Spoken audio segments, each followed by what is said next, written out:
Monday, Tuesday, Wednesday, Thursday, Friday, Saturday, Sunday, every day.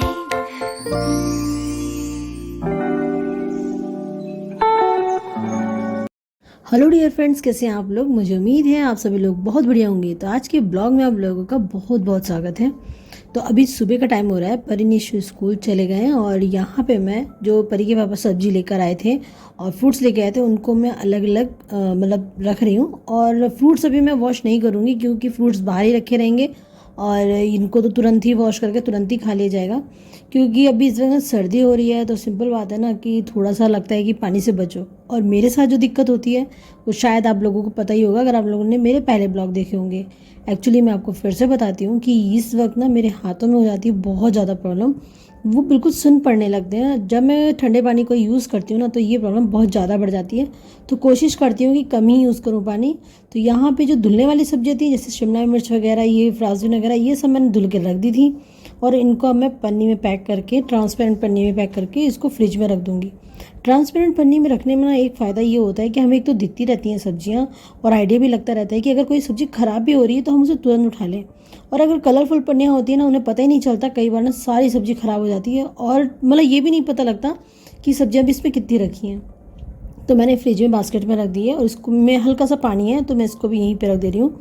तो आज ना ढेर सारी आ गई मेथी। और जो ये मेथी का जो समय होता है ना, वैसे तो बहुत अच्छा होता है पर इसको काटना, बनाना, धुलना, छांटना बहुत सारा काम होता है। और ये सीज़न भी ऐसा ही होता है कि जितनी सब्जियां हरी आ जाए ना शायद कमी है। और एक अच्छा सा मौका भी मिल जाता है कि आप बच्चों को भी ना जितना हो सके हरी सब्जियां खिलाओ, क्योंकि कुछ इसमें ऐसी भी होती हैं जो बच्चे बड़े आसानी से खा लेते हैं, जैसे कि बथुआ वगैरह हो गया और मेथी हो गई। वैसे मेरे बच्चे दोनों मेथी बहुत बहुत पसंद करते हैं और बच्चा के मम्मी पापा यानी कि मेरे को और इनको भी बहुत ज़्यादा पसंद है। मिला के मेथी की सब्ज़ी हमारे यहाँ अच्छी मात्रा में बन जाती है जब भी कभी आती है।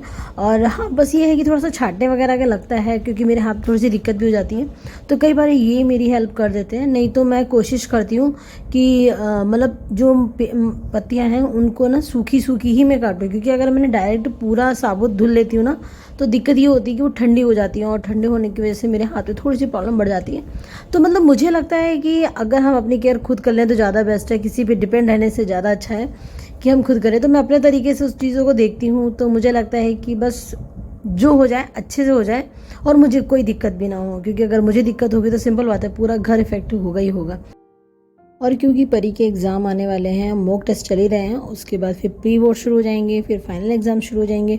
तो फिर अगर मैं इस तरीके से बीच बीच में छोटी छोटी चीज़ों के लिए उठाऊंगी तो शायद वो प्रॉपर से पढ़ ना पाए। हाँ, पर जैसी वो फ्री होती है या मुझे लगता है कि उसे बहुत देर हो गई पढ़ने में, तो मैं उससे हेल्प ले भी लेती हूँ और छोटी मोटी चीज़ों को उसको करने के लिए देती हूँ, ताकि वो थोड़ा सा फ्रेश फील कर सके और मतलब थोड़ा सा माइंड डाइवर्ट भी हो जाए। कई बार क्या होता है ना कि जैसे कंटिन्यूस पढ़ रहे हो तो पता है बच्चे इतने पजल हो जाते हैं कि उन्हें खुद भी समझ में नहीं आ रहा होता है कि वो क्या करें। अगर हमने कुछ कहा तो सिंपल बात है, उनका गुस्सा होना या उनका मना करना जायज़ है, बट अगर उनसे बातों बातों में छोटी मोटी चीज़ों को करवा लो ना तो शायद उन्हें पता भी नहीं चलता और वो इरिटेट भी नहीं होते। और कहीं कहीं ना थोड़ा सा एग्री कराने के लिए थोड़ा सा ना उनको समझाना भी पड़ता है। तो यहाँ पे मैं आप देख सकते हो कि मैं मेथी को जो वॉश कर रही हूँ और उसके बाद पता है मैं सच बताऊँ, मुझे ना ये तरीका ना बहुत गंदा लगता है, क्योंकि जब मेथी ज़्यादा गंदी होती है ना तो पानी भी उतना ही यूज़ होता है। तो अगर लगा कि पानी को बचाया जा सकता है तो कई बार क्या करती हूँ कि उसे बचा लेती हूँ और गमलों में डाल देती हूँ। और अगर लगा कि थोड़ा बहुत साफ़ है तो उसे स्टोर कर लेती हूँ और एक जगह रख के उसके बाद में जैसे अगर कोई आलू वगैरह वॉश करनी है तो उसको सिंगल जो पहला स्टेप होता है धुलने का, उसमें धुलने का फिर फ्रेश वाटर से धुल देती हूँ, तो पानी की बचत भी हो जाती है। भले ही पानी की कोई कमी ना हो पर अच्छा लगता है जब छोटी छोटी चीज़ों से ना बचत होती है ना, तो बहुत अच्छा लगता है। और मेरे ख्याल से ये सभी को करना चाहिए, क्योंकि भले ही आज हम लोगों को पानी की कोई कमी नहीं है, मतलब बहुत सारी जगह ऐसा है भी कि पानी की बहुत कमी है, बट एक टाइम ऐसा आएगा जब पानी के लिए हर कोई तरसेगा, शायद हम भी। तो फ़िलहाल अभी छोटी छोटी सी बचत ही मुझे सही लगती है। तो सर्दी का मौसम है और सिंपल बात है धनिया तो अच्छी क्वांटिटी में घर में आ ही जाती है।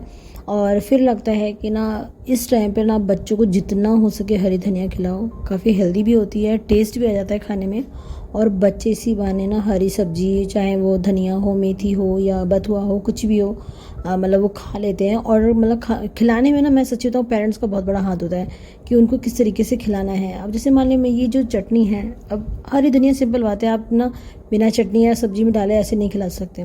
तो मुझे लगता है कि यही ऑप्शन सही है। तो उनको चटनी कुछ इस तरीके की बना के देती हूँ ताकि उनको टेस्ट भी आ जाए और मज़ा भी आ जाए और बड़े प्यार से खा भी लें।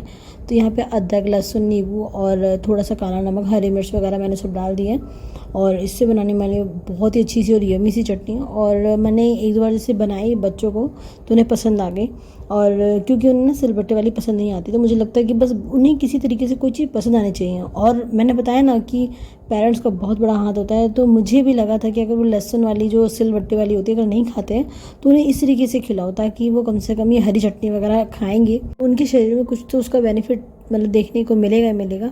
और भले ही ये छोटी छोटी चीज़ें होती हैं जो हम लोग शायद नोटिस नहीं कर पाते, पर यकीन मानिए बच्चों को ना किसी तरीके से मैंने ट्राई करके देखो कि जो जो भी उनको फ्लेवर पसंद आ जाए उसके थ्रू ही इस तरीके की चीज़ें खिलाओ। वरना कई बार पता है क्या मैंने देखा है कि बहुत सारे पेरेंट्स को ना मतलब अगर बच्चे हरी सब्जी नहीं खा रहे हैं तो उन्हें नहीं खाने देते, चलो कोई बात नहीं हम तुम्हारे दूसरा बना देते हैं।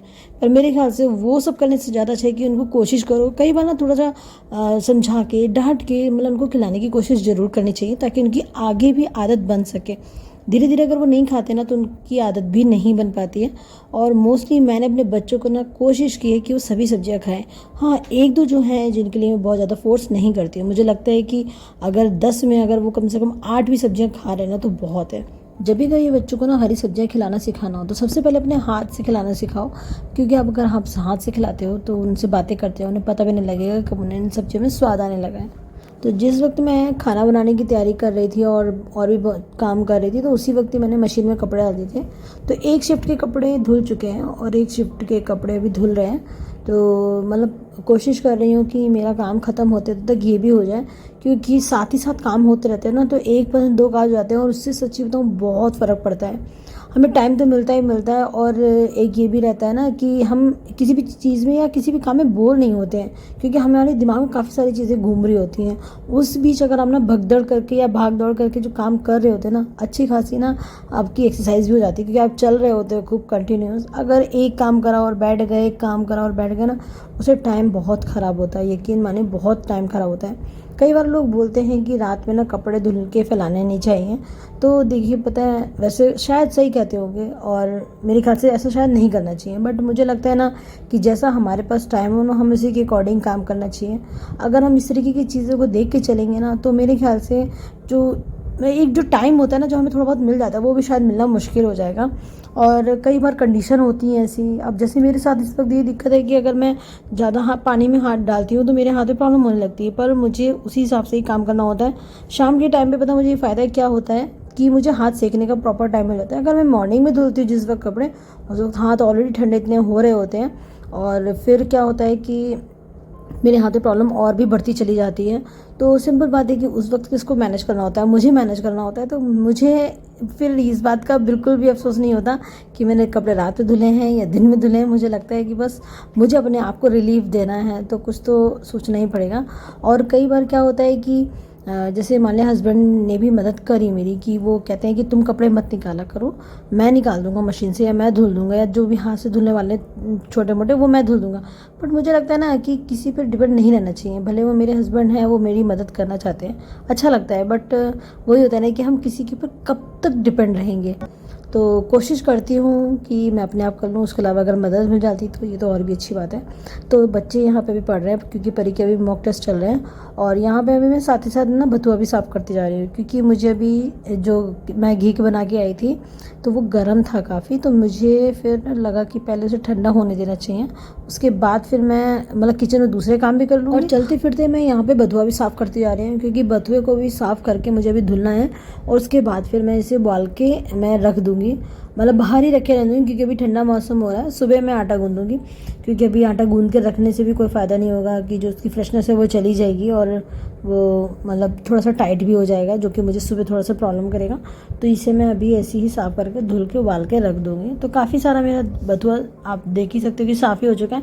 अभी 2 गड्डी बाकी है, तो मैंने सोचा कि अभी इसे छेड़ने से कोई फ़ायदा नहीं है। अभी फ़िलहाल बनाने जितने तक का है वो हो चुका है और इसे अभी मैं वॉश कर दूँगी। तो यहाँ पे मेरा जो घी है वो भी ठंडा हो चुका है, तो इसको मैं अभी फिल करके रख दूँगी डब्बे को। पहले कांच के जार में रखती थी, पर एक बार वो फूट गया था, तो इसलिए मैंने उसमें नहीं रखा, क्योंकि मुझे बहुत अफसोस हुआ था। क्योंकि घी ज़्यादा बर्बाद होने से ज़्यादा मुझे पता है किस बात का अफसोस हुआ था, कि वो कोई खाने की चीज़ होती है, जब वो बर्बाद हो जाती है ना, तो सच में बहुत बुरा लगता है। तो कैसा लगा आज का ब्लॉग बताना जरूर, वीडियो को लाइक और शेयर करना मत भूलना, चैनल को सब्सक्राइब करना। मिलते हैं नेक्स्ट ब्लॉग में, बाय बाय।